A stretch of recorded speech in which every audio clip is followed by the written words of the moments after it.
Some people who have been in prison become good citizens later, and it is often argued that these are the best people to talk to teenagers about the dangers of committing a crime. To what extent do you agree or disagree? It is true that ex-prisoners can become normal, productive members of society. I completely agree with the idea that allowing such people to speak to teenagers about their experiences is the best way to discourage them from breaking the law. In my opinion, teenagers are more likely to accept advice from someone who can speak from experience. Reformed offenders can tell young people about how they became involved in crime, the dangers of a criminal lifestyle, and what life in prison is really like. They can also dispel any ideas that teenagers may have about criminals leading glamorous lives.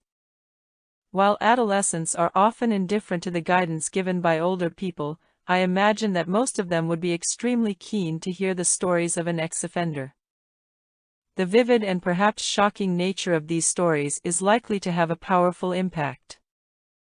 The alternatives to using reformed criminals to educate teenagers about crime would be much less effective. One option would be for police officers to visit schools and talk to young people. This could be useful in terms of informing teens about what happens to lawbreakers when they are caught, but young people are often reluctant to take advice from figures of authority. A second option would be for school teachers to speak to their students about crime, but I doubt that students would see teachers as credible sources of information about this topic.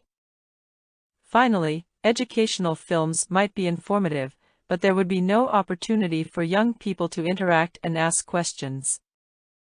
In conclusion, I fully support the view that people who have turned their lives around after serving a prison sentence could help to deter teenagers from committing crimes.